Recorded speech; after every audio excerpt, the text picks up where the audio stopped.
What's up, everyone? We are Two Geeks. Hey. It is the end of 2025. We're about to talk about the stuff that we loved. And the stuff we really didn't love. So, Let's get into it, guys.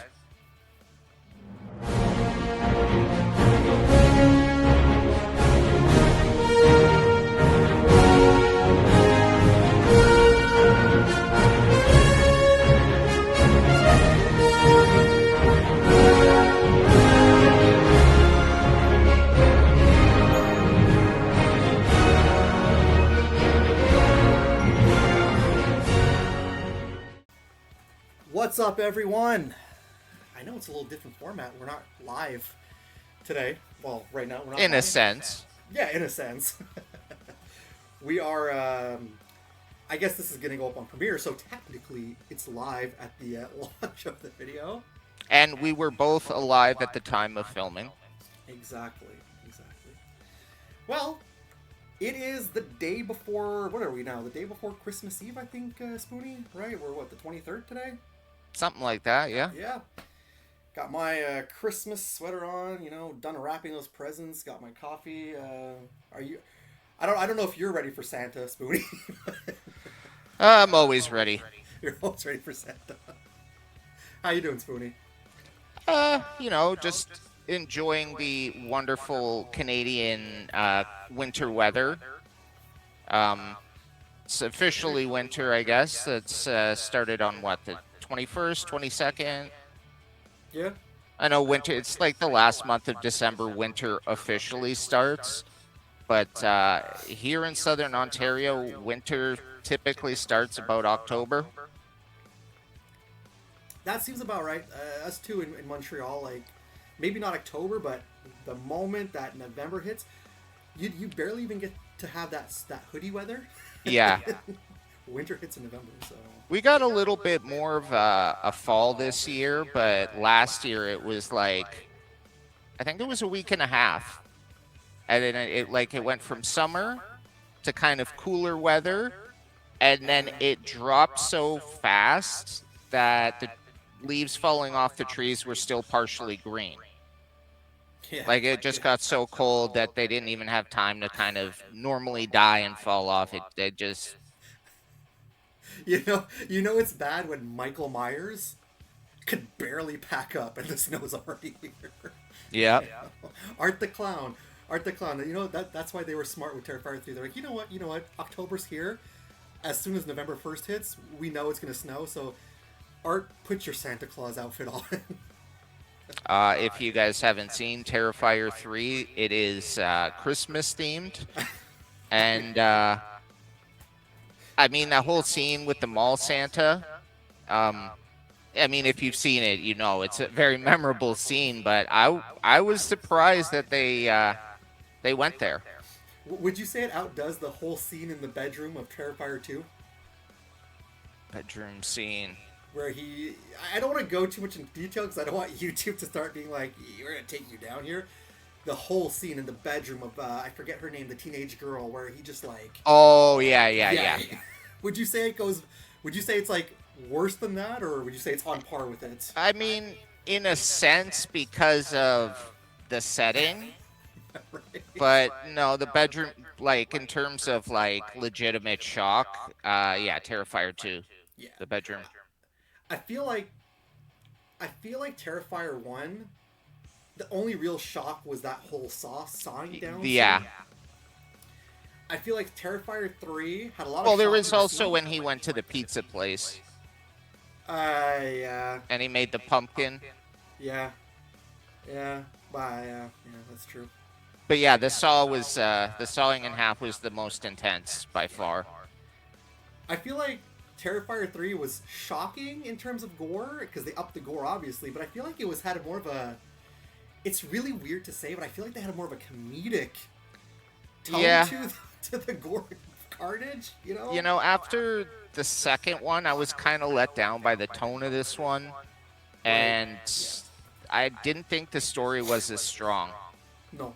Especially the little brother part.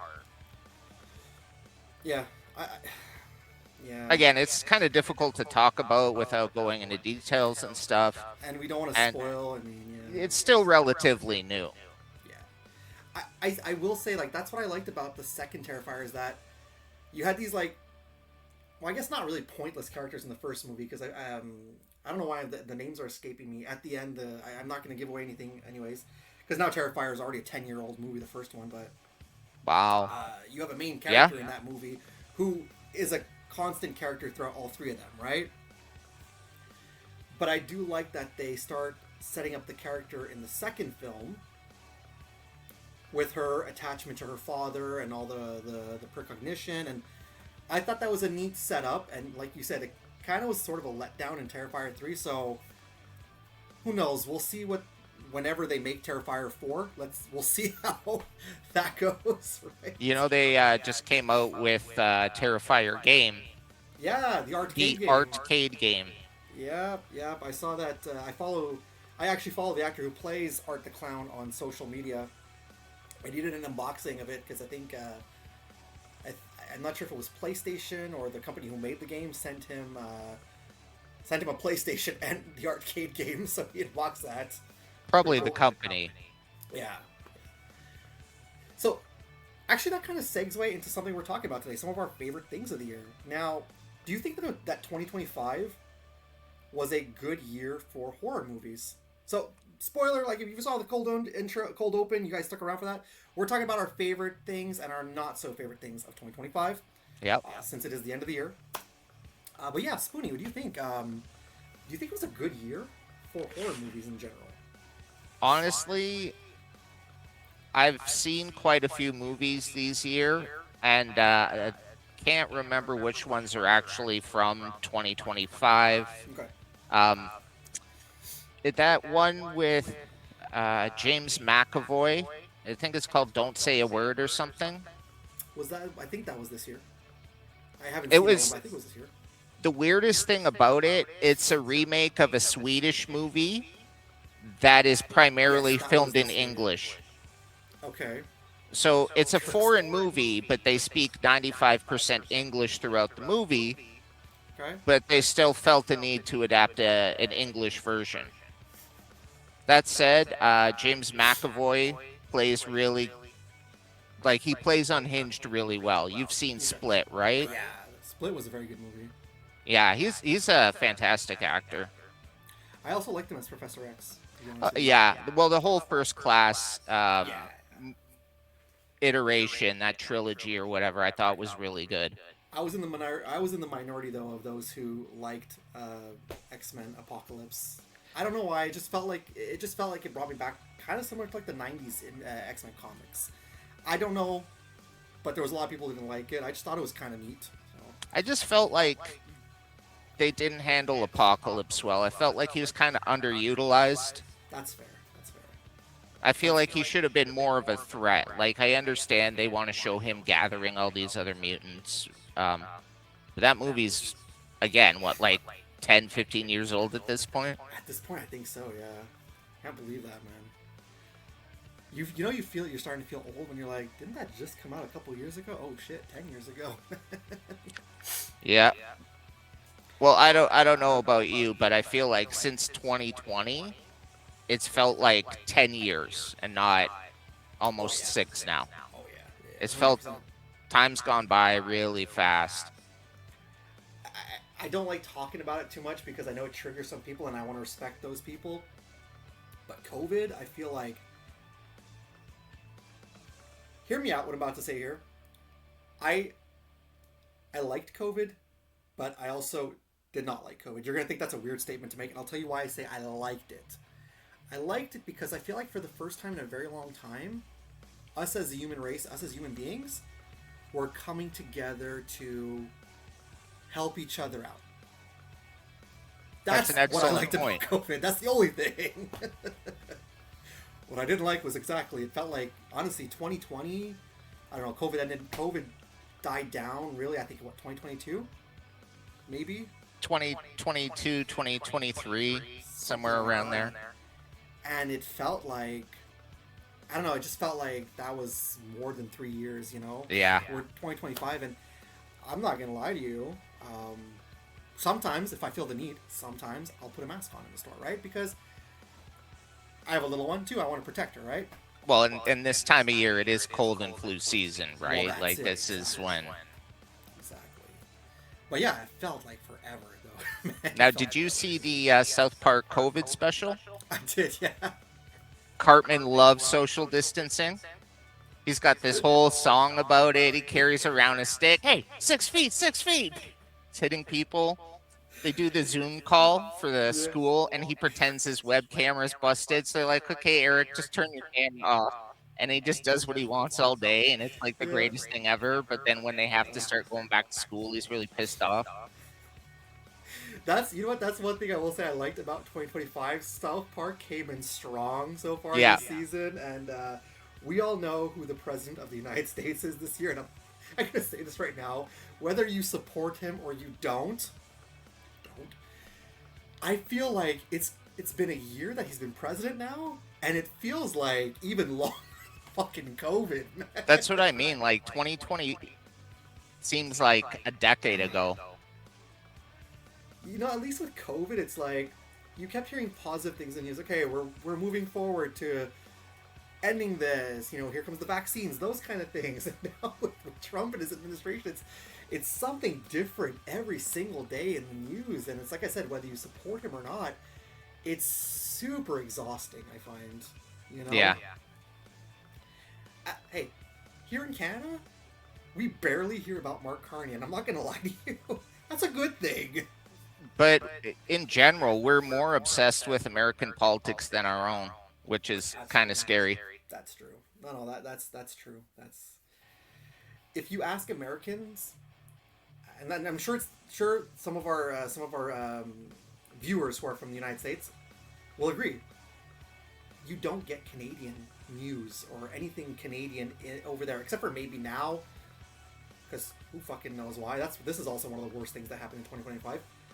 Justin Trudeau is dating Katy Perry, apparently, living his goddamn celebrity life. Oh, I saw somebody made a hilarious AI video where it's in the delivery room, and there's the doctor is what's that guy's name from the NDP? I forget his name. You talk about Jagmeet? Yeah. Yeah. So Jagmeet's there as the doctor. Trudeau is pregnant. Katy Perry's holding his hand, and then an astronaut baby comes out. Jeez. For those of you who don't get the joke, Katy Perry went to space. Well, I made news, man. I mean, technically, all the scientists say they didn't break Earth orbit, so they didn't actually go into space, but they went pretty high, I guess. Neither has SpaceX, so. But it was her performance afterwards where she's like kissing the ground. And I mean, it was a great moment this year for everybody because it was hilarious. And her speech about feeling connected to the earth and not good for her career. No. But I think all of us got a good laugh out of it. Mm-hmm. I'm having fun with this. I know that we're not live, but I'm having fun with this. We're talking about shit from 2025. We're gonna talk about good stuff and some of our favorite things, but it's also kind of fun to roast stupidity. Yeah. Like, I don't know if you agree with me, Spoonie. Now it's fairly safe to say that you and I are millennials. And Indeed. I think that a lot of our viewers are probably millennials too. Let's be honest here. My daughter, she's a Gen Beta. She's in that generation. Oh, they so already. I don't know what that generation's gonna be like. Is Alpha already done? Alpha ended, I think, or sorry, my daughter's the tail end of Alpha, right? 2024. So I don't know what the Gen Beta, because she's gonna grow up with that. I don't know what that's gonna look like, but Gen Z and Gen Alpha. Now I have cousins who are Gen Z, right? My cousins named Cameron, Michaela, and Nolan, Gen Z. I love them to death. You would not think that they're Gen Z, okay, with the way that they act and their mentality. Sometimes Older or obviously. younger? Like, do they act older or do they act younger? I would say they act like, yeah, they're pretty mature for their ages. Oh, okay. My oldest, the oldest Cameron, he's 27. He was born in '98, right? So that was around the beginning, I think, right, of the Gen Z. Yeah. his brother's 2 years younger, and then and then their sister, my other cousin, was born 21 years ago. So they're Gen Z, but they don't really have the Gen Z mentality that like. Yes, there's words that they say that I'm like, I'm confused, but you wouldn't get that Gen Z mentality off of them when you talk to them. Yeah, I guess that's what I was trying to ask. Yeah. I don't know what it is, but I feel like Gen Zs and Gen Alphas. And I'm not trying to be. I don't think we're trying to be old men yelling at cloud here. It's just maybe it was the same thing for us when we were younger, and the Gen was it Gen Y before us? Yeah, No, we're Gen Y. It was Gen X. That's we're right, Gen X. supposed to be Gen Y, but then they just called it millennials. So maybe the Gen X felt the same way about us. I don't know, but there's a term that keeps going around, man, all year long, and I still don't get. I had to ask somebody, and they said it means nothing. Fucking 6'7". Have you heard this term? Oh yeah. South Park had a whole episode where they're like 6'7", 6'7". I'm like, what does this mean? It's an internet meme for Gen Alpha. There's a song, I forget the guy who sung it. It's called Dude. It's a hip hop song. It was really popular to use as background for TikTok videos for a while. And I think it's only once in the song the guy shouts out 6'7". But it's become a meme, so every time you see those numbers together, like I remember the beginning of October, they're like, guys, the first weekend of October, Saturday and Sunday are 6th and 7th. And everybody was going wild. Yeah, my boss yesterday at work, happy 6/7, because there's 6 days till Christmas Eve, 7 days till Christmas. Not yesterday, sorry, a couple of days ago, and I'm like, no. I understand it, but I don't get it in terms of why it's funny. Unless it's funny because you control old people with it. And I feel like that's the problem with the Gen Zs and the Gen Alphas, is that they're like, when I hear one of them say, okay, boomer, I giggle. I'm like, that's my nickname, how'd you know? So it doesn't affect me, man. You want to know something crazy? And I was trying to tell my wife about this the other day. The boomers have spawned 4 other generations. The boomers' children, some of them were Gen X. My siblings are Gen X. I'm a millennial. There are boomers that have Gen Z kids, and there are boomers now that are having Gen Alpha kids. 4 generations coming from one. You've never seen that in history. No, that's true. Because men like they're 90-year-old men that are having kids today. Yeah, that's true. So 4 generations of humans from one. Well, what actor was it that had a baby? I think this year, the last year, was it Robert De Niro? I think my wife was telling me that Robert De Niro just had a baby recently, and this man's like. It might have been, yeah. Man, I think he's in his 80s. Robert De Niro on top of it. It was somebody older.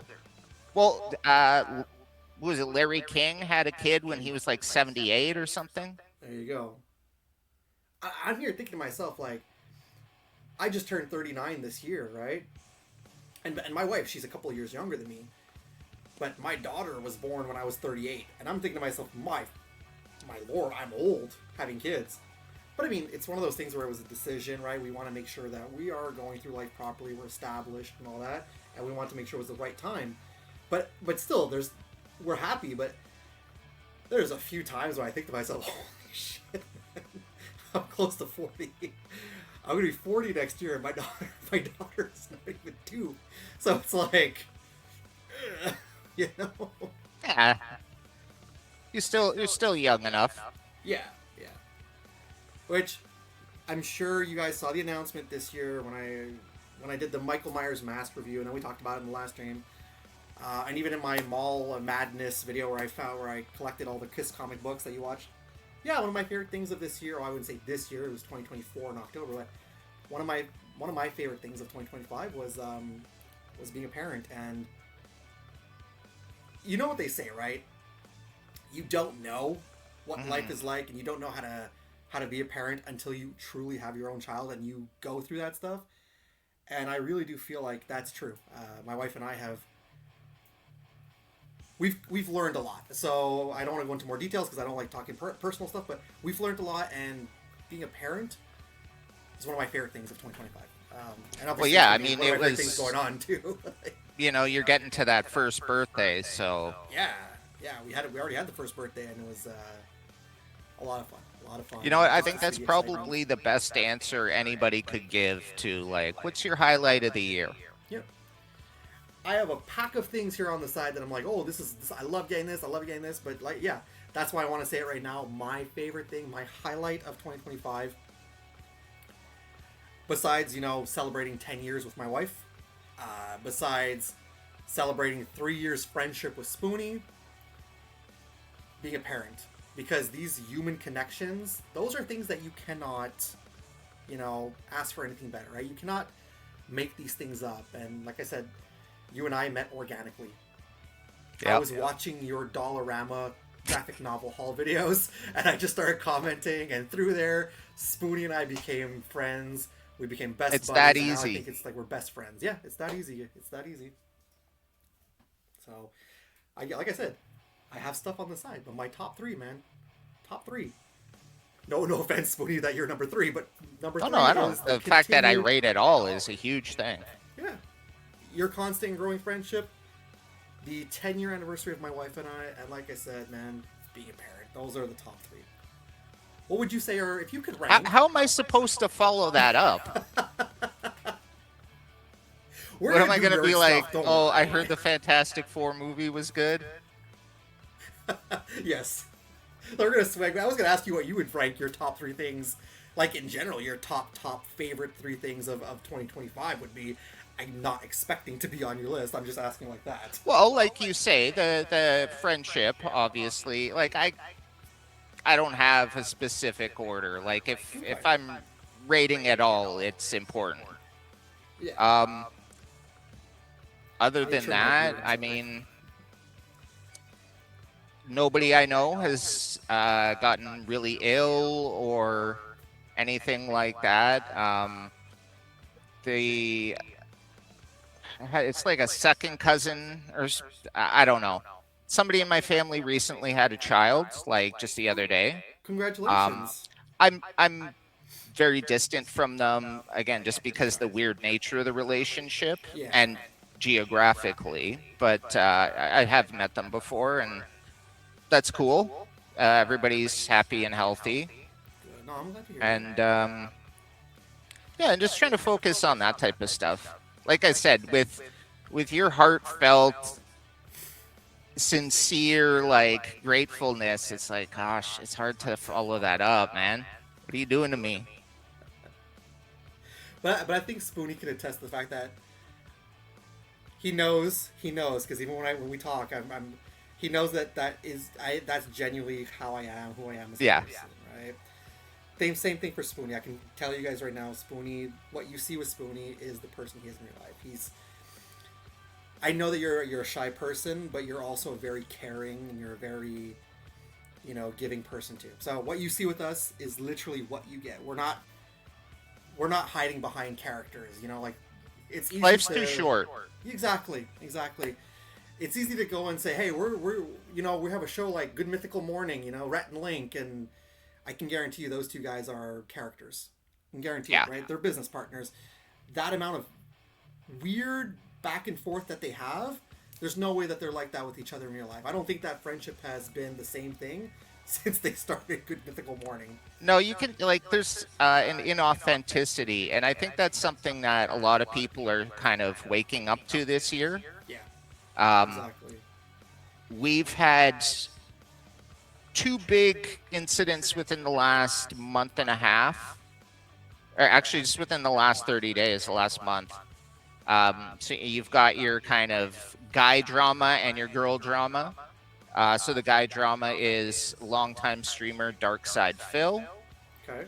He got a huge bump by doing a stream with one of the bigger Twitch streamers, Asmongold. Okay.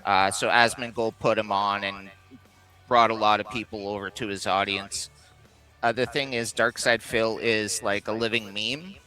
Every stream, people call it beg streams because he just sits there. He's like, I'm not going to play this game till I get at least $50 in donations and Oh stuff. man. And complaining. He's like, guys, I've been streaming for 3 hours. I don't have any new subscribers, and just really pathetic. And then on the girly side of social media, one of the OG social media personalities, Jacqueline Hill, just came out whining in a TikTok video, or maybe his YouTube short, I don't know, about, she's like, I've been doing this for 14 years. Every new platform that came out, I created an account. How come my views are low and stuff like that? And the video she posted before that one was like some kind of fancy ass Christmas dinner in her like $10 million mansion. And she's making her guests take their shoes off. And there's like a basket where she's provided brand new custom socks for everybody. And they're eating, it's not like cat, but, and the comments are all like, look at what you post. People can't relate to your life. That, and you're like, you've been in this for 14 years. You've reached auntie status. You need to step down, or what I think the best career move would be is to become like a mentor, start finding up and coming YouTubers and sort of help them navigate the area. Yeah. Because I'm sorry, 14 years, young people aren't looking for your content. They want stuff from their peers. They don't want stuff from like a woman that's like 40. No, exactly. Now, I know she's probably in her 30s somewhere, but I mean, look, I've been doing this for 10? No, I've been doing this for 8 years, okay? I'm 39, and do I care if there's a shit ton of views? No, as long as people are watching, if they like the content, that's what makes me happy. And I feel that's the problem, too, with some of these social media celebrities. So that's fucked up, though, man. Like, that's messed up. I can see why nobody wants to watch her shit. Well, have you ever heard of, I think we spoke about this before, you've heard of Aaron, maybe the name you don't really know, but Aaron Shunky, or as I call him, Aaron Scamkey, Bat in the Sun, right? Who did the Legend of the White Dragon. The the Lost Power Rangers at this point, this thing will never come out. Basically, the Order 2.0. If you want to know what that is, the Order, look that up. That's Karen Ashley, who played the second Yellow Ranger, Aisha. She was trying to make a type of Power Ranger film 10 years ago, which never worked out, and people were like, she basically was just scamming people out of their money. Well, this one is hurtful because this is the last footage of the late great Jason David Frank. Exactly. Or David Jason Frank. Jason David Frank, yeah.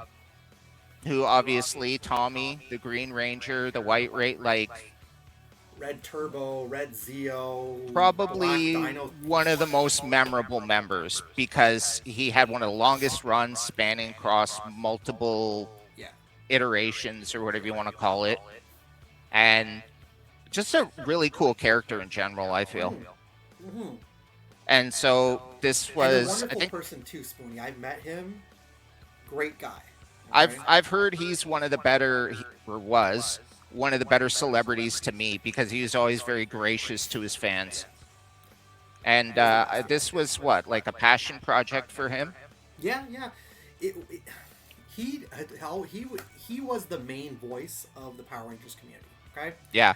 And he wasn't gonna lie. He wasn't gonna be like, I'm running away from Power Rangers. No, he knew that that's what made him famous and what made him popular. Yeah, he had a little bit of a dark time in the 2000s, but his brother passed away. But then he found enlightenment, and he saw the right way, and he was like, you know what? I'm gonna embrace this Power Ranger thing, and I'm gonna embrace my fans, and he motivated his fans. And so, too many bad people in his life. From his wife to obviously Aaron Scamkey. Well, what about Scamkey in general? Because he's the key component in this whole fiasco, right? I'm gonna say right now to you, Spoonie, and those who are watching who are really interested in this, there is a YouTube channel called Henry Resilient Clips. Henry Resilient has been covering this whole Legend of the White Dragon for quite a few years now. Oh, okay, so it's extensive. Yes, and he's trying to expose Aaron Scamkey, and I support Henry Resilient with what he's doing because he's it's kind of like investigative journalism at this point, right? He did an interview recently with another YouTuber who's kind of like Bat in the Sun, who always gets compared to Bat in the Sun, I should say. Chris Nordarilli, who does Blinky, who does he's another fan films. I don't know if you've ever seen the fan films Call Me Mr. J or Patient J back in like the mid 2000s. Yeah, Yeah. it's familiar. I mean, I don't really remember it, but the name does kind of ring a bell. He played the Dark Knight movies version of the Joker, and he was like, it was basically Harley Quinn, their version of Harley Quinn with therapy sessions, and it just kept going on. Right, Yeah. right, okay. Very good fan films, and I've always liked the guy Chris Notarilli. Speaks his mind, and they had conversation recently in a few videos, and this guy Aaron Scamkey is basically holding this back now, The Legend of the White Dragon, from fans and especially those who backed it on Kickstarter. The movie apparently is completed, so he's got no right to not send this digital copy out to the backers. At least send that to them. Yeah, I have no idea how you're navigating that. I don't know what the policy is for all these crowdfunding. I think they've all probably got their own rules, but I mean, these are your shareholders. You owe them. Yeah, exactly. Because if you don't deliver to them, they can block the release of the in theory, they should be able to block the release of the film anywhere else. Yeah. So this guy's playing dumb now. Like, he's basically saying whenever somebody asks him about all these things that are coming to light and, you know, being a fraud, which he is, he keeps telling people it's a conspiracy theory. Don't believe conspiracy theories. To the point where he's deleting comments when people point out facts. He deletes live streams when people point out facts.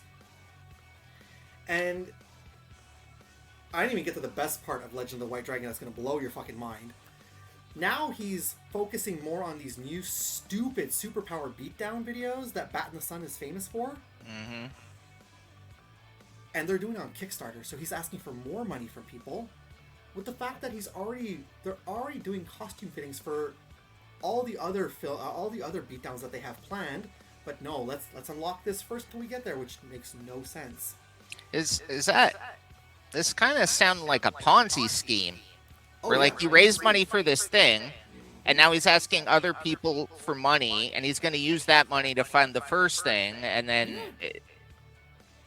he's claiming that he cannot give this money to this digital copy to the backers because he needs to find distribution first. And that's why I'm going back to the Chris Notarilli interview with Henry Resilient, which he mentioned you don't need a distributor.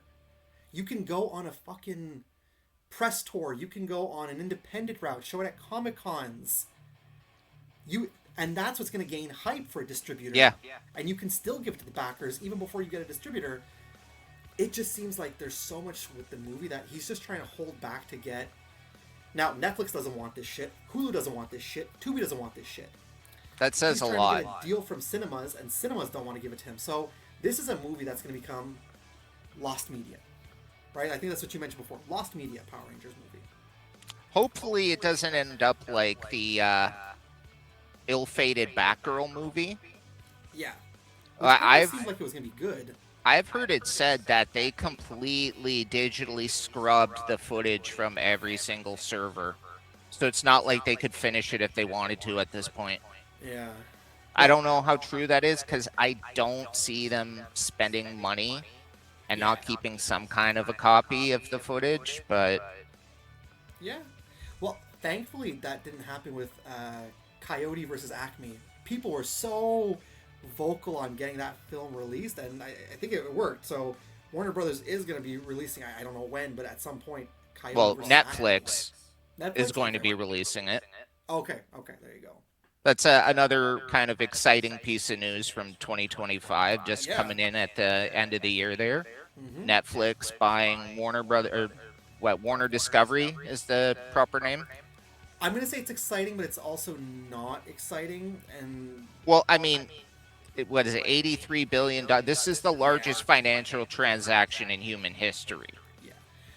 I want to touch on that in a moment because I just want to quickly kind of finish on the whole Aaron Scamke thing because I want to blow your Oh yeah, mind a for little bit here. sure. If there's more to say about this guy, please. Oh, I just want to tell you one last thing that you're gonna be like, that is fucking stupid.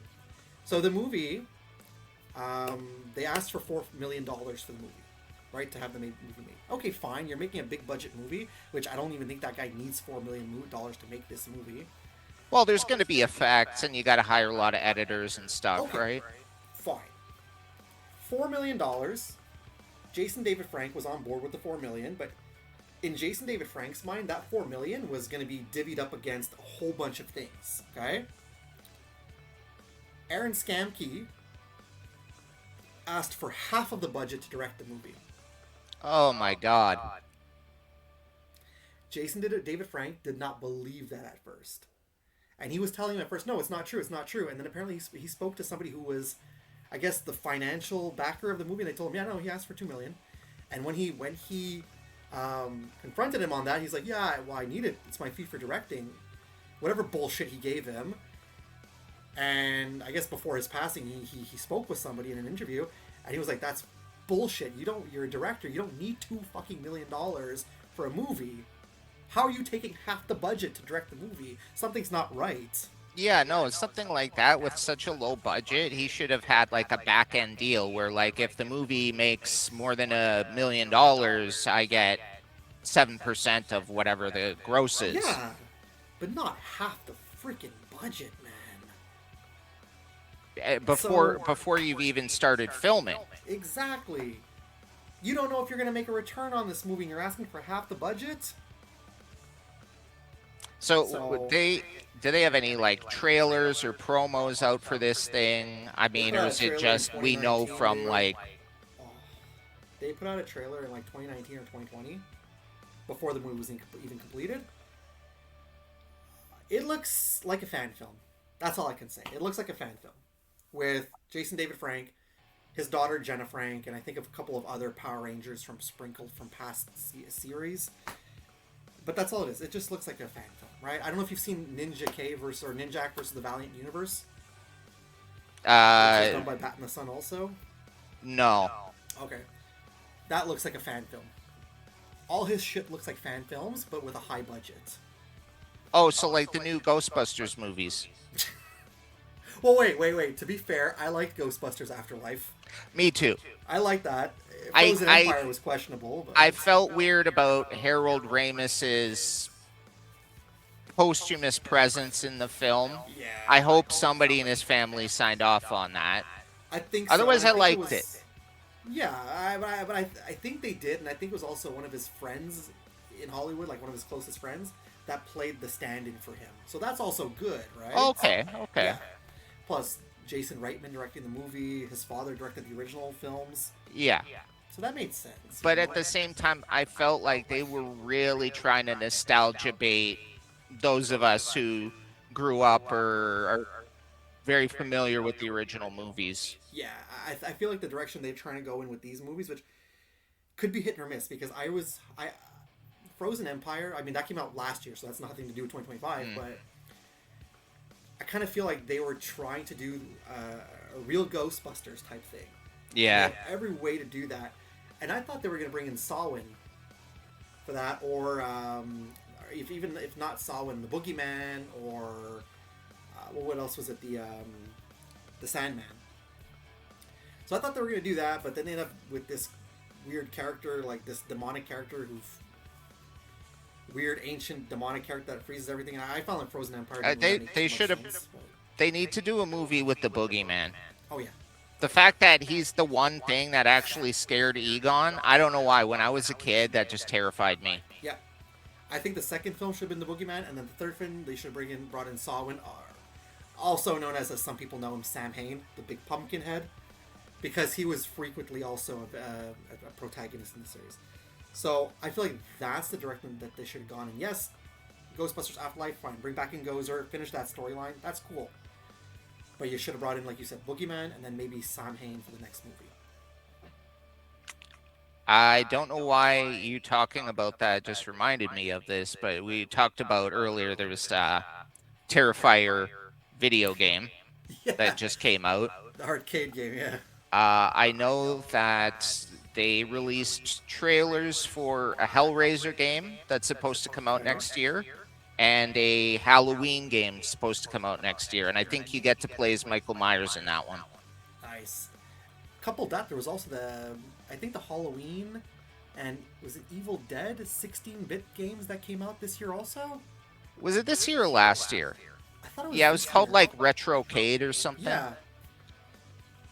I feel like this year was a pretty solid year for, maybe not necessarily video game, like horror game releases, but a solid year for at least horror game announcements. Mm-hmm. Because this is something as fans we crave, but the question is though, Halloween is going to be done by Gunn, who did the Texas Chainsaw Massacre, who did Friday the 13th, the game. So, do we think that this is going to be a good one? Do you think that Gunn is going to release it? I think long as they're smart enough to take into fan consideration of put bots in the game, put more ways to play single player. Because these are licensed properties, they will be removed and delisted at some point when they don't want to renew the licensing fee. And it'll be even harder to find people to play with. Yeah.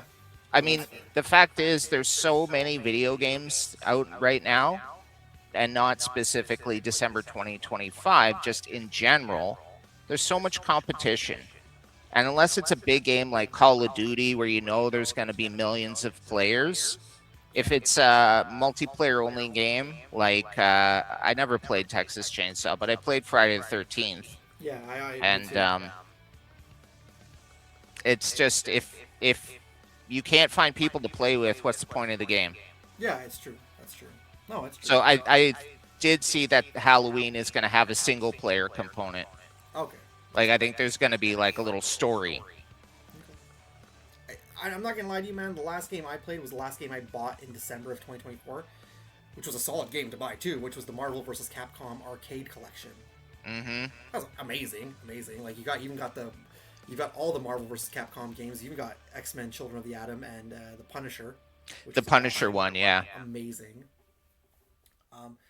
Yeah, I think that's cool. But now you were talking about Netflix. So we were talking about the biggest acquisition in the history.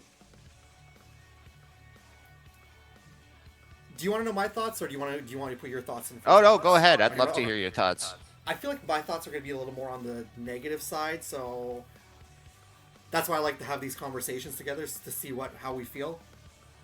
Now, I'm very vocal on how much I don't like the United States politics right now. I kind of feel like it's another way. Again, I know we had Conspiracy Theory live stream this year, which was a very successful live stream that we did. And I'm not trying to put this as conspiracy theory, but apparently the company that's trying to buy Netflix is aligned with Trump and his cabinet, so it just feels like another way for them to kind of control the narrative and control the media. That's what I'm understanding.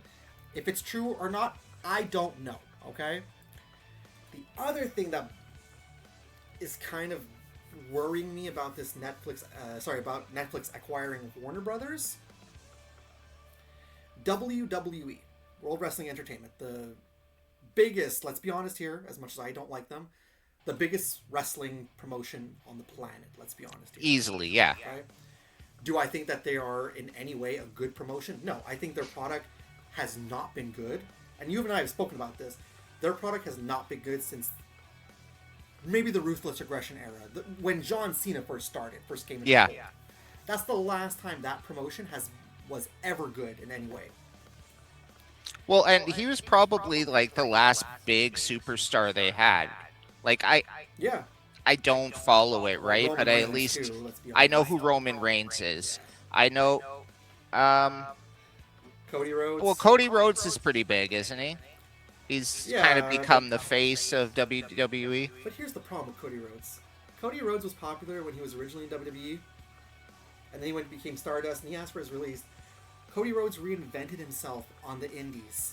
He became the Cody Rhodes that we know now that's in WWE because of the indies, because of New Japan Pro Wrestling, because of Ring of Honor, because of AEW. So if it wasn't for that, he wouldn't have come back to WWE with the persona he has now. See, I didn't know any of that. Yeah, that's the thing. I'm a professional wrestling fan, right? And that's something I want to talk about after this. There was a certain trailer that was released, was it last week or the week before, that happens to have Cody Rhodes and Roman Reigns in the movie, and I think that's one of the worst things I've seen this year. But going back to WWE, we all know that Netflix has a partnership with WWE, right? Yep. You can get all the Monday night and all the Thursday night shows on there, all their pay-per-views on there. But the problem with WWE is that they're doing business with, I say this as a lack of a better word, not so kosher companies. So a lot of people are not too happy with the product unless you're a lifelong WWE fan and you watch it. Yeah. Warner Brothers, however, has that partnership with All Elite Wrestling. That's Warner true. Brothers has TBS, has TNT, all those Turner channels. Mm-hmm. And All Elite Wrestling, they have their Wednesday night and Saturday night show on TBS, Turner Broadcasting, and Turner Network, which is owned by Warner Brothers. Of course, we have contracts in place, contracts up until maybe I think 2027 or 2028. Because TBS, they're super happy with the performance of all the shows that they keep extending the contract. If Netflix buys Warner Brothers, and this is what a lot of people are talking about, first things first, that deal with AEW, is that going to be done? And also people are thinking to themselves too, is this also one of Netflix's way to help WWE to bump AEW out of the way so they can have that Warner Brothers deal as well, which I don't think is fair. I don't think any promotion in wrestling should go under because WWE wants monopoly. I feel like competition is healthy. It should be. I don't like WWE. I don't watch WWE, and I honestly, I'm not gonna lie to you, I've interacted with fans of WWE. I don't think that they're very nice people. But God. I will be honest, at least there's the competition. Look at it. Look at WWE. From the moment that WCW and ECW folded, you had Ring of Honor and TNA that came up. But they were so indie that nobody cared to watch them, not until they built themselves up over the years. But WWE was the only product for like, up until 2019, they never had a viable rival. That's when All Elite Wrestling came along, my favorite wrestling promotion now.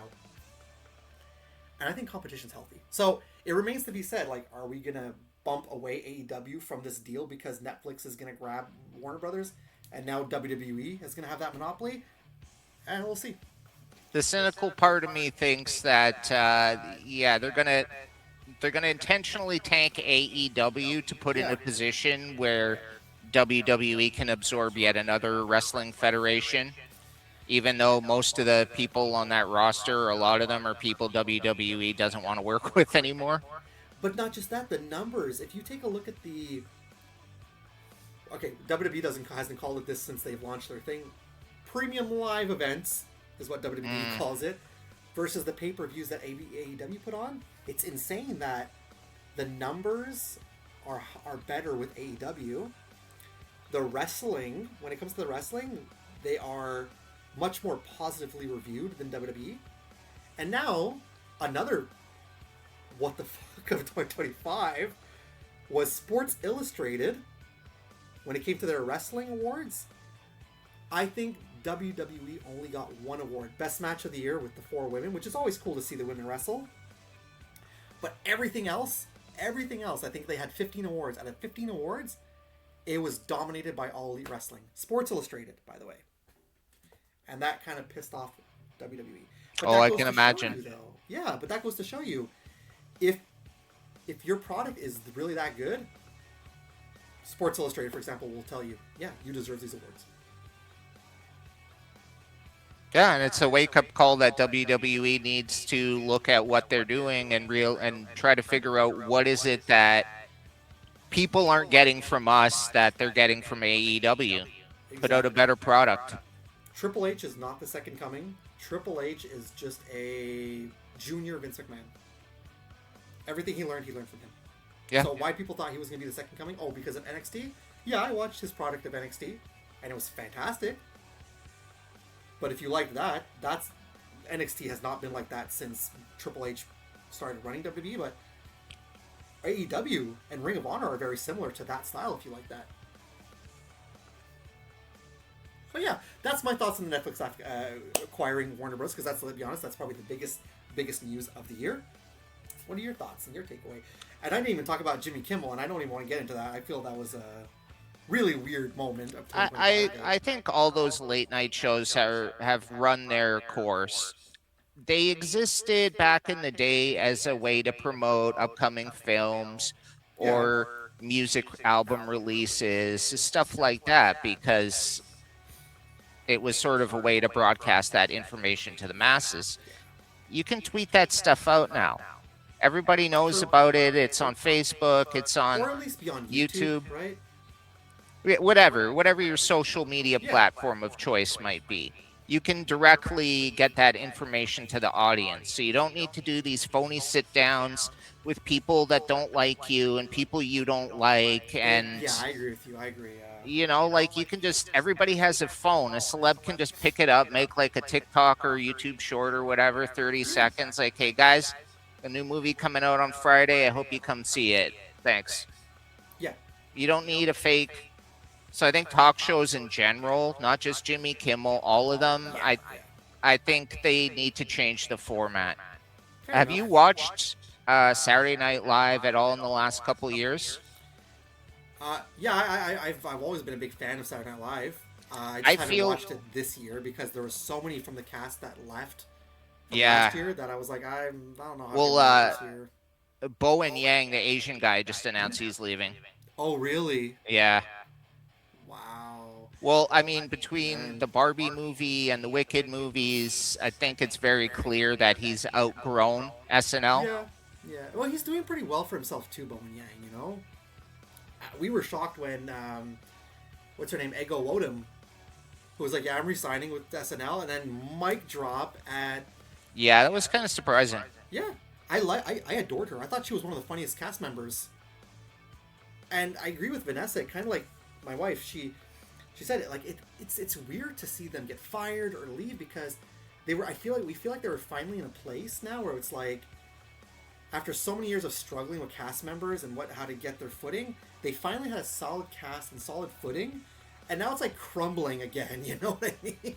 It's like, well, the reason I brought them up was to use it as an example against the talk show is the live part of SNL is probably the weakest part. The pre-film segments they do, I think, are infinitely funnier. Do you see the one with Michael B. Jordan as the home security thing? I might have. I don't know what the company was, but was it the Allstate thing? I think so. Yeah. Where like he never leaves. Yeah, that was funny. And he's like, and don't even think about trying to leave us. Whispers in his ear, we'll just match the prices. Yeah. No, I agree. The pre-filmed segments are clever. And you know what? My wife and I agreed. It's one of those things where we're tuning in to SNL legitimately to watch Weekend Update. Yeah. Because I'm not going to lie to you, Colin Jost and Michael Che are really funny, and they work well together when it comes to Weekend Update. But I think I know where this is going. I can easily say, and I think you could agree with me, SNL was probably one of the lowest points of 2025, especially with all those cast firings and cast members leaving because of all this new stuff coming out. They're like, it's not that fun working here. Yeah. I think that was a low point of 2025. Well, I'd like to say that a lot of these people are talented, and it's only a matter of time before we see these faces again. A TV show, a movie, stand-up tour, some big YouTube thing. Yeah. But I want to know, what are your thoughts on the Netflix acquisition of Warner Brothers? Because we were talking about that, and I went on my little tirade, and I was like, I want to hear from you as well. Okay, well, since you kind of pointed out something that's maybe on the minus side, I'll try to go for something on the plus. Yeah. Netflix seems willing to give everything a chance. No matter how dumb it is, they'll give you at least a season or two. There's a lot of Warner Brothers stuff that could potentially make good TV shows that I'm not a big Harry Potter fan or anything like that, but Warner Okay. Brothers owns Harry Potter. Yeah. Netflix could easily start churning out Harry Potter series that are really good. Fair enough. By buying Warner Brothers, they now have access to Warner Music. They have access to their printing division, which of course includes DC Comics. Yeah, there you go. Yeah. And they have a video game division, Yeah. you know, for all the Batman stuff. Yep. And I think they release all the Lego games. Yeah, they do. Yeah. And so imagine a Lego Stranger Things. Come on. That's fair. That's fair. So I see it One of the big as things of 2025 too, by the way. Side note: Stranger Things. Let's be honest. I gonna be honest, I haven't seen it yet. Me neither. I'm waiting for the new year to binge it all. Well, yeah, that's the thing. I want to go back to the beginning and kind of, because they take years off in between seasons. Like I didn't even know this was the final season until like Yeah. earlier in the year. I thought they were done. That's it, man. That's it. Now it's done. Yep. Yeah. So I agree with what you're saying so far. being able to spread out some of their Netflix properties more, you know, get maybe a Stranger Things well, no, sorry, they are a TV show. You know, you could do like movies. They have that animated Warner Brothers Animated Studios Oh, where yeah, they do all the that's true. DC stuff, all the Yeah. Scooby-Doo stuff. I'm sorry, now I'm just thinking of that one where Scooby-Doo met John Cena and the other That was guys. the. I think that was not the Scooby Doo WWE one. Yeah. We just recently, where I say recently, I mean, at the beginning of the month, right when I was making my Kiss pinball video, I was like, I had the hankering to watch Scooby Doo Kiss again, and when I did, it's great. It's bizarre and wacky, but it's great. But yeah. Can you imagine Scooby Doo teaming up with Stranger Things? They already did Scooby Doo That's a great idea. right? See, already money there, right there there. are some potential really interesting possibilities. Not just for Netflix to spread their properties out more, but for them to incorporate a lot of what they bought. Like I said, I think a Harry Potter show would probably dominate in ratings. Are they working on a Harry Potter show? That what I saw? Aren't they rebooting the movies? Or maybe that is for the show? I don't Okay. know. I know everybody was going wild because Black Snape and some other weird shit that I don't know. I just saw a picture of I forget his name, the actor, Shaun of the Dead, one of my favorite movies ever made. Not Simon Shaun, Pegg? but the actor who plays his best friend, Ed. Is Is that? that his name, Ed? It's not Edgar Wright. Oh, Nick Frost. Nick Frost, thank you. He's playing Hagrid. So I saw Okay. a picture and I was like, okay, cool. I gotta be honest. I read the first book. It was okay. I saw the movie. It was much more enjoyable Yeah. for me personally. I think I saw the first 4 or 5 movies, and then I didn't see them when they came out, and I just never felt the need to hunt them down and watch them after the fact. Yeah. To be fair with you, to be honest, Goni, Harry Potter is not for everybody. It is an acquired taste. Mm-hmm. Am I going to sit there and tell you I love Harry Potter and I love every single movie? No. And I'm going to be honest with you. I very much dislike the first 3 Harry Potter movies. To be quite honest with you, that's me. I find they're kind of slow. They're kind of boring. I feel like Harry Potter gets good, like with the last movie, because it's like all action and stuff, right? But I feel the same way about Lord of the Rings. I don't insult anybody who likes Lord of the Rings. I never will. But I just find Lord of the Rings kind of boring. And even when there's action-packed scenes in the movie, I still feel like it gets bogged down by the length. And it's like, come on. That's kind of how it is now with the Avatar movies, I find. Ugh, don't get me started on those. So, we're getting 2 unnecessary films there, right? Have I complained about this to you before? I complain about it all the time Avatar comes up. So, James Cameron had an Are you saying vision. it's one of the worst things of 2025 now is the new Avatar movie? Are we saying this? No, just in general, I'm Okay. angry at Avatar. So, well, Disney. James Cameron envisioned Avatar as a trilogy of movies. Hmm. 20th Century Fox said, yeah, your first one made over $1 billion. Yeah, we're going to let you do whatever you want. Disney buys Fox, and now a trilogy of movies becomes a series of 5 movies. They added 2 movies on. So that means it's called like decompressed storytelling. You see it in comics where like a story could be told in like 2 issues. Brian Michael Bendis is terrible for this. He'll take like a 2-issue story and make it into like 20 issues. Yeah. Just breaks it down, the minutia of like it's good writing, but Yeah. oh But man, is it slow. Look at what they're doing with Star Wars. I love I've the heard original Star Wars trilogy, but come on. I've heard is it Andor? Is really, Yeah. really good. I've heard that too. I mean, I love The Mandalorian. I think it's a great show.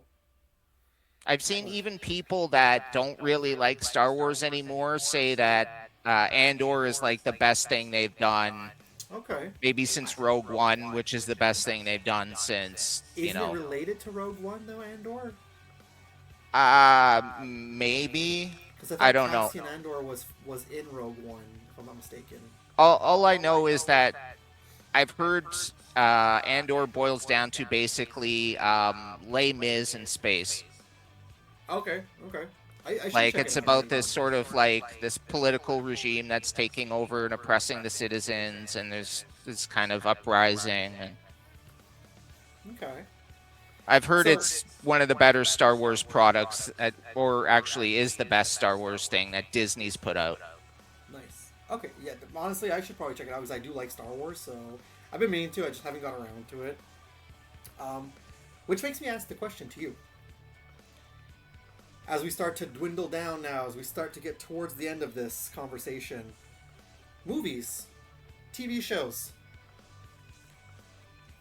I'm going to let you go second because I know that there was a big movie this year you were super passionate about, and I want to give you that time to talk about it. Best TV show of the year. Surprised. Now, at the time of filming this, right, I have not finished it yet because I'm waiting to binge the 3 episodes, so I haven't got the chance yet. I'm going to watch it in the new year, but I was surprised by It Welcome to Derry.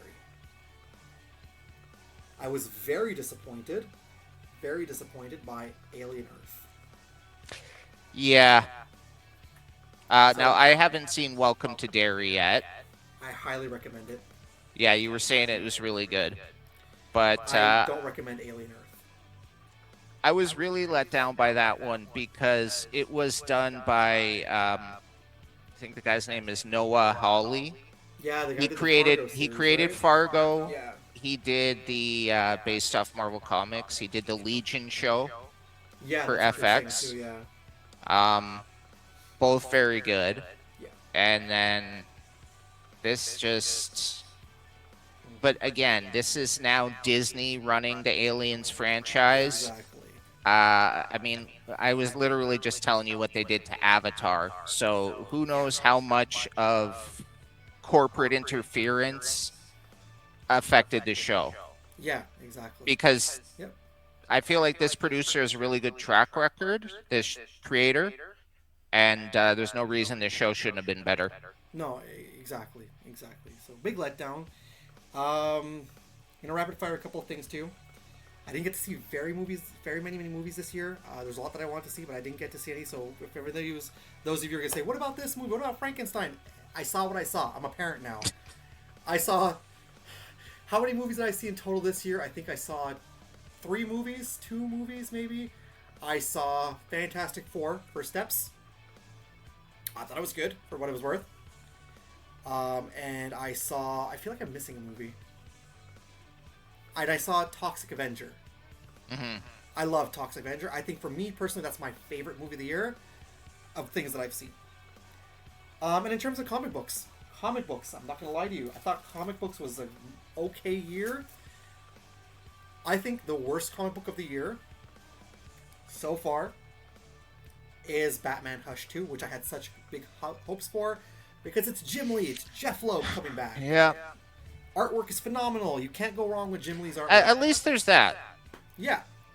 Letdown. Best comic book of the year, however, and I'm going back to what's really weird when I was telling Vanessa that Marvel stinks in recent years. Marvel stinks and DC is so much better. And this is coming from a guy who primarily loves Image Comics and Marvel over DC. I've been reading a lot more DC this year, especially with our friendship. I'm getting more into DC Comics, but I gotta go with, man, Sonic DC. This story came out of left field. I walked into Check Swing on Free Comic Book Day, and Dom looks at me and says, "Have you ever read this?" Because I was looking for something for my wife's nephew, and I was like, you know what? I gotta read this for myself. And I recommend Did you get another copy, or did he get something else? He got something else. He got something else, man. It was that good then. Yeah. Sorry? It was that good then. You kept it for yourself. Yeah. Well, look, here I am, man. I got the whole thing, man. This is all issues. So, really, really cool about that. And I also love the fact that they put out an anniversary edition of Witchblade. What's the anniversary? 30th? Yeah, 30th anniversary. 1995 Witchblade. And Michael Turner, my favorite artist. So that's crazy. I'm very happy in terms of movies, TV show, and comic books this year. Do you want to show them else? Do you want to show the viewers also the other stuff that I love before we get to your absolute favorite Sure, stuff? but I just have kind of a funny story seeing the Witchblade, thinking about. So around that time, I brought a Wizard magazine to school. Wizard was the comic, but what was it? The Ultimate Guide to Comics? Is that what they called themselves? Yeah. And this was the time when what was on the shelves? Lady Death, Witchblade. Spawn. I had to explain that no, these are this isn't porn. I'm not bringing adult material to school, because one of my classmates saw it and she reported it to the teacher because she thought that this. I'm like, no, technically they're not naked, but. And if you guys have seen Lady Death, I mean, well, you've seen Witchblade. It's basically the same thing, only her skin is white. Your wife wasn't. Did you show her the card, the Witchblade card? I mean, not Witchblade, the Lady Death card that I added in that box. I hope she was okay with that, right? Yeah, I mean, I told her it was the style of the time. It was very much a '90s design. I mean, it's pretty bad when my wife calls Witchblade the naked lady. So that's not inaccurate. Inaccurate, sorry. Accurate. All right, I just want to run down a couple of other things that I was happy to find this year, because I do a lot of toy hunts and reviews and stuff. I was very happy I finally got a Grail when it comes to music.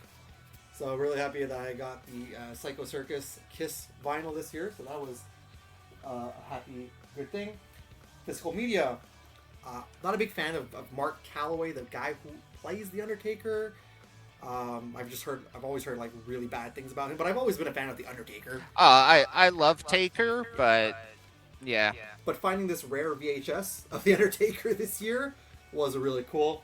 Did you watch it? Like, does it still work? Or no, I don't have a VHS player. That's what I want to look for, but it's not even like matches. It's just like snippets of matches and stuff. It's only like, I think it's only an hour, so there's nothing on here. But I've always piqued my interest at VHS, even back in the video stores when I was a kid. Toxic Crusaders, the complete series on Blu-ray. Always been a big fan of this show. We're going to the 35th anniversary actually next year, so. Of this show? Yeah. So holy crap! Spoiler, I'm probably going to review Becoming Toxie in January, because January is the actual 35th of Toxic. Wow. And my Grail movie, the 20th anniversary of the Transformers the movie. Hands down, my favorite animated movie ever made. So, I mean, it's kind of crazy that was a kids movie. Mm-hmm. I mean, Optimus dying, that was intense. It wasn't like not nothing. I mean, no, exactly. And then, obviously, the soundtrack is amazing. Yeah. And then finding some really more on the rarer side of older Ninja Turtles toys, Slam Dunk and Donnie and Scumbug. Yep. So that was really fun to find. But I think my favorite action figure purchase of the year, and we've spoken about this, and I was super excited to grab this, was the, because you don't see very much of this, the Dr. Fate figure, which I still think should not say Justice League of America. I still think that should say Justice Society. Although he has hung out, he's been with Justice League a few times, but I still think that should say Justice Society. But I love the Golden Age characters, and I'll admit nobody cares about Justice Society. That's fair. However, you gotta admit though, this is a pretty. I mean, look, McFarlane. It's always hit and miss with their toys or whatnot, but this is a pretty solid figure. It really reminds me of the old Superpowers figures. And that one comes with the different hands, right? No, nothing interchangeable, which is why when I bought online, I was happy it wasn't Amazon, right? It's not always full price. Sometimes they're discounts, so the only thing that it comes included with is the bendable cape. So that's like the accessory, but whatever. I would have liked to have at least had a hand of him going like that. But, still a cool figure. Like, see, like the way he's posed back here? Yeah. I would have liked to have had that interchangeable hand right there. But at least he's got the gripping hand so he can hold on to the cape. So, and favorite YouTubers of the year besides Spoonie, Review Spot.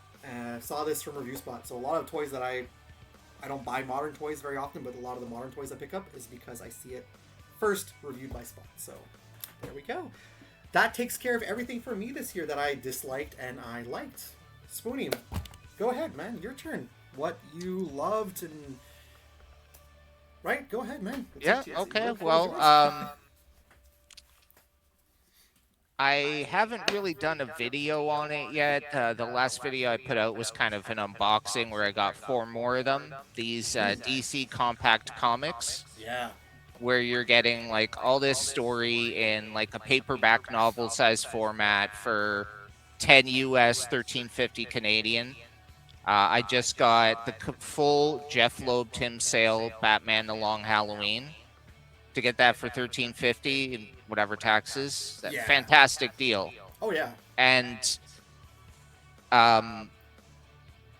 the only one I can say that I think the art suffers from being shrunken down in scale is Greg Capullo's Court of Owls. Yeah, that's what you were saying in your video. Even Jim Lee's work, where you scale it down, it still looks really good. But Greg Capullo's it's too detailed and a lot of it gets lost. It needs to be seen in that big scale, man. It does. Yeah. It's Like like Spawn work, man. what's it? Brian Hitch, who did The Authority, and then came over and did The Ultimates for Marvel. That started the Ultimate Spider-Man started the Ultimate Universe. Yeah, exactly. Yeah, that and I think Ultimate X-Men or something. Was it? No, you're right. It was Ultimate Spider-Man. I kicked off the Ultimate Universe. Yeah. So, and after that, I'm just trying to think if I should talk any more about the DC Comics or if I should just save that for another time. I mean, if you want to. I mean, I can easily say that was probably one of your favorite things when it came to books this year, because I know you've talked a lot about it. Well, they started putting them out in 2024, but I didn't really find out about them till the beginning of this year. Still I think I've got about 20 that maybe there's 30 out now or something. So I've got the majority of them. And already next year they've confirmed, I think January 6th, they're putting out, the story is called Supergirl Woman of Tomorrow. And it's fairly recent, like within the last couple of years, but I have not read it yet. Everyone says it is the defining Supergirl story. The upcoming Supergirl movie, which the trailer's out recently, looked really cool. Is based is like an adaptation of this story. Okay. So, I mean, that's kicking off the year. I know they're putting out cooler than the last trailer that I saw. But anyways, go ahead. They're recollecting Green Arrow Year 1, cool, which is what inspired the show Arrow, and what really kind of, even in the comics after Year 1 came out, like it's like a Batman Year 1 type. Well, not just because of Year 1, but it's like, it's so good and so influential that it permanently affected how everyone wrote the character going forward. Yeah. I'd like to see them bring out some Wildstorm and more Vertigo stuff. Like, I'd like to see Ex Machina. That'd be pretty cool, man. They should. Hmm. But at this point, I'm just praying for a volume 2 for these books. Because That's they fair. put out Yeah. American Vampire Volume 1, Why the Last Man Volume 1. Nothing so far solicited, pre-orders for a Volume 2 of anything. And originally, they announced the Ethan Van Sciver, Jeff Johns, The Flash Rebirth. Okay. Okay. But they announced it as, I think it was called Rebirth, and then subtitled The Road to Flashpoint. Okay. And it was going to have The Flash Rebirth, and then the first, I don't know, 12 issues that were written by Jeff Johns after he brought back The Flash. And then presumably a volume 2 would be the rest of that Flash run plus the Flashpoint event. Okay. Now it's just being called The Flash Rebirth. So that could be a little confusing. So it was like The Road to Flashpoint. Now they've removed that. Is that because they're not going to print that, or? Anyways, so there's that. Okay, none of this stuff is from this year. It's just me finding out about it. But that's The other valid. thing, the Ghost Machine publishing imprint for Image Comics. Okay. Created by, I found out about it because of Jeff Johns. But so many great artists, writers, they've teamed up to start this thing where, every creator gets ownership over what they create. Is Geiger part of that story? Yeah. Okay. Yeah, because we were talking about the figure and stuff like that. Yeah. The one thing they said is basically because everybody is creating this company, none of these people are going to be working for any other companies. So, Okay. what's that guy? Jason Fabok, Yep. that Jeff Johns worked with on Batman Year One, or not, Batman Earth One, I think. The finale of his Justice League New 52. A very good artist. Yeah. Jason Fabok is now with Ghost Machine, which means he's exclusive. Yeah. He's not going to be doing fill-in issues, not going to be doing covers for other companies. He's focused on building this thing. That's cool. So That's I pretty got cool. their first 2 deluxe hardcovers, the first volume of Geiger for 6 issues plus bonus junk scripts and stuff. And then it's Junkyard Joe. Okay. It's basic. DC had a comic called G.I. Robot, which was basically he's in the Creature Commandos animated series. Yeah. So I think they're trying to do a version of that, but Okay.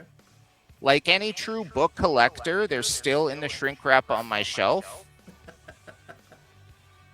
That's fair. Because everybody knows if you're collecting these omnibus and hardcovers, you don't own them. You don't read them. You own them, and you read them through the plastic on the spine. Except for the DC archive that I sent you. That was not even in the plastic. I was like, whatever. Yeah, like who knows where those came from, but Exactly. that's something I'm going to show off too. I was thinking because, like I said, just this year alone, I've gotten like more than a dozen of those DC books. Yeah. I got those 2 Image hardcovers I was just talking about. I got the Starman from you, and I found a couple things in the last month at a pawn shop. Cool. Okay. So I'm thinking I'm just going to do a big video, all the stuff I got during 2025. Very cool. And then, go ahead. No, sorry, go on. No, it's just more like finding out about different stuff. Like I said, a lot of it isn't necessarily new, but it's new to me. And most of the DC Compact comics I've read before. Mm-hmm. Many of them I actually own in a different version, but some of them are all new. And the thing I'm excited about reading is I have an older copy of Watchmen, and in 2005, they recolored the series, and that's been the only version they printed since then. I haven't seen the recolored version, Okay. so I'm going to compare what I'm familiar with to what's the current standard. Let me know your thoughts on that. Let Yeah, me I know your might thoughts on I that. might have to go into some detail on that one Mhm. because Mhm. Well, speaking about Watchmen, in fact, if I want to continue into some of the favorite things I picked up this year, I've been not rebuilding. I've been hunting down the Martha Washington individuals, oh and I yeah, think I got like 5 or 6 left to go, and that was something fun to work on this year. So, that was probably one of Frank Miller's last good good. things before he went off the rails. Yeah. What about TV shows and movies though? Anything that you really liked this year? Well, I mean, obviously, I like the Superman movie. I figured. I figured. I wanted to see Fantastic Four, but I didn't. And I had no plans to see Thunderbolts, but you told me, but in general, I've heard nothing but really good things about it. Oh yeah, it was really good. They're saying it's one of the best movies since the whole Infinity Endgame thing. I can agree with that. Yeah, I can agree with that. Now, I liked Black Widow. Uh, God, I don't remember the order releases for these movies now. Multiverse of Madness, that was before or after Infinity War? After it was after WandaVision. Yeah. And I don't know, it's anyways, confusing. The MCU timeline, Phase One, it's super confusing, man. well, and then all the TV shows, and you have to Yeah, watch like it's a whole Secret bunch. Invasion to understand Avengers Doomsday, and it's like, no.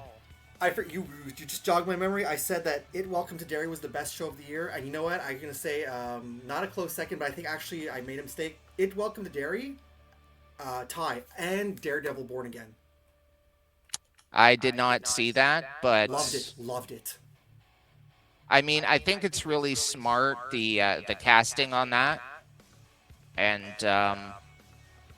The fact that all, they all the brought back Charlie Cox and John Bernthal, for me, the best embodiment of the Punisher. I did like. Did you see Punisher Warzone?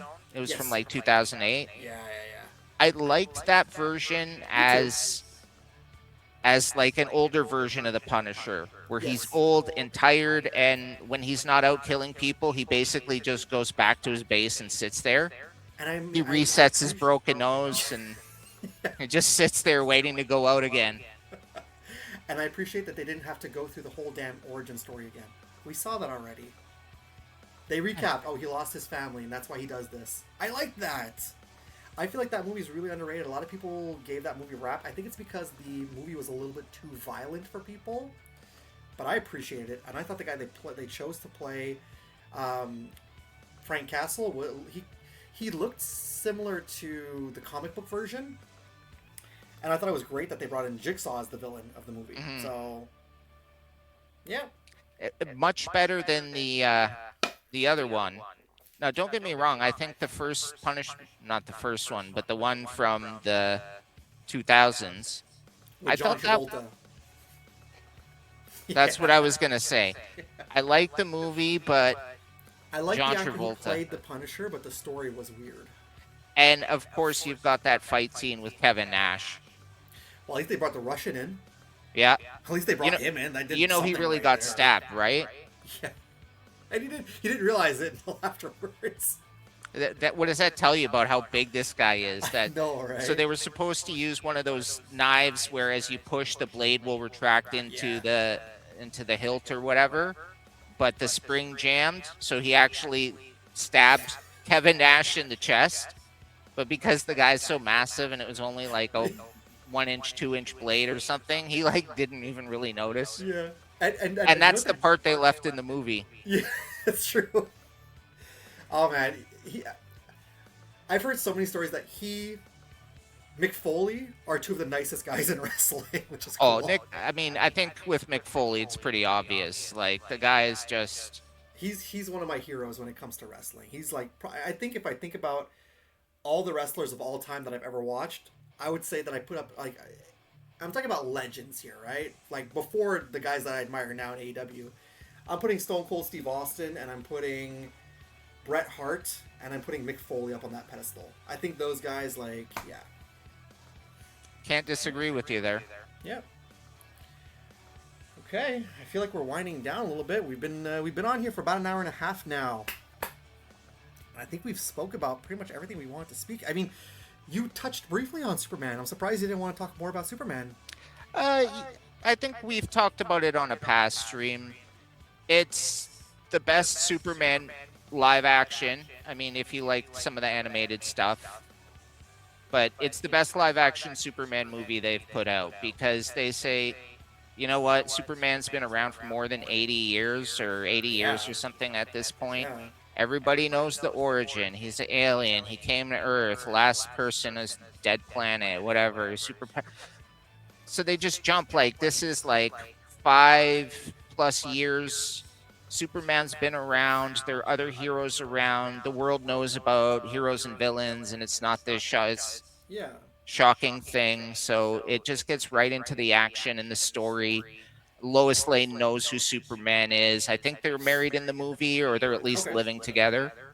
So I'm interested in seeing it though because of how positively you spoke about the movie, and that tells you something when I'm not even a Superman fan. well, yeah, I don't want to spoil it. Yeah, It's I think I might eventually watch it. To be honest, at some point it's worth checking out, Okay. especially if the like say the Batman movie has any kind of connection to it, or Yeah, that's fair. Supergirl is in the movie, but so the whole thing, Crypto's in the movie from the beginning, right? Which is great because they're going deep into the Superman lore. Like they're putting his super dog in the movie, like that should tell you they're really willing to, you know what, let's make this an exciting movie. So at the end of the movie, he's in the Fortress of Solitude, and a drunk Supergirl comes in, and she's like, "Come here, boy," and so Crypto was her dog. Superman was looking after him while she was off planet doing something. Okay. So you don't really need to have seen the movie to. I don't think that's going to matter at all. I think it means is that in the Supergirl movie, the dog will be there. Okay. Well, there's something I want to talk about in the new year. Maybe in our next live stream we can talk about more stuff. We're looking for, I don't know. We can figure out our live stream, but I kind of want to talk about that Street Fighter trailer next time. Yeah, That you looks know, awful. That's bad. As a Street Fighter fan, it's my favorite game of all time. can't say that it's going to be worse than the 95 version, though. I have no clue, man. There were some things that movie did okay, and there were some things that movie did really wrong. Yeah. I think what they did with Blanca there was terrible. I feel bad that it's. Ryu. I feel bad that it's Raul Julia's last film. Yeah. Although he was good as Bison, though. I will say that. I will give credit there. Well, yeah, it's like this like commanding dictator, yeah, but it's too bad it wasn't a better movie. Yeah, I agree. But would you put Mortal Kombat or Street Fighter? Which one would you say is better? I liked Mortal Kombat more. Fair, yeah, I agree. And I'm not gonna lie, a lot of it has to do with the techno soundtrack. That's true. All right, let's end on that high note right there, that funny note. Spoonie, I know you said that you're going to do stuff, so is that preview for some upcoming videos in the new year? You're going to do some more compact reviews and things like that? See if I can't get one or two of those out before the end of the year, but yeah, there's definitely going to be more coming. Cool. As for me, I'm not coming back until sometime in January. I mean, if our live stream is in the beginning, that's fine, but in terms of video Regularly putting out content. Yeah, exactly. I'm not going to come back until maybe the middle or end of January. So, but when I do come back, I'll have the 100th Boomers Haul. Which will be Oh, wow. fun. Yeah. Something to look out for. Exactly. I think Santa Claus brought me a Grail figures, so looking forward to that. Well, it's got to be special if it's the 100th one. Exactly. So, and I picked up a couple of things too, so all looking forward to that. But yeah, that's pretty much it. And our holiday wrap-up of 2025, I guess we can wrap up this present. It is the day before Christmas Eve, so go hug your loved ones. You can't really touch grass because in this case you're going to touch snow. So, If only that were the case. I know, We're right? getting we're getting rain here right now, but the temperature's supposed to drop, so it's gonna freeze into black ice, and then We're getting snow. We're getting snow. So. I'd rather have the snow than the rain. Like I said, it freezes over, and Yeah. it's an ice rink out there. And you can't play hockey on it either, so Canadian joke. All right, everybody. Yeah, that's it. Have a happy holidays. Have Merry Christmas, Happy New Year. If you don't celebrate, sorry. The New Year, I think Hanukkah's going on right now. Hanukkah, Kwanzaa's coming up. If you celebrate one of those holidays, have a wonderful holiday. If you don't, hey, I hope you're having a great day. All right. And you know, if there's anybody that means something to you, this is always a good time of the year to tell them how much you care, Exactly. or you know, a little gift or something. But really, just spending time with people and letting them know how you feel about them, I think, is probably the best thing. Yeah, I agree with you. Thank you for spending time out of your day today to watch this video, or if you're watching it later on during the holidays or in the new year, we appreciate you. Yep. Yeah. Thank you again. Yeah. We'll see you in the new year, and yeah, we're Two Geeks, and we'll see you next time. Bye. Bye, guys.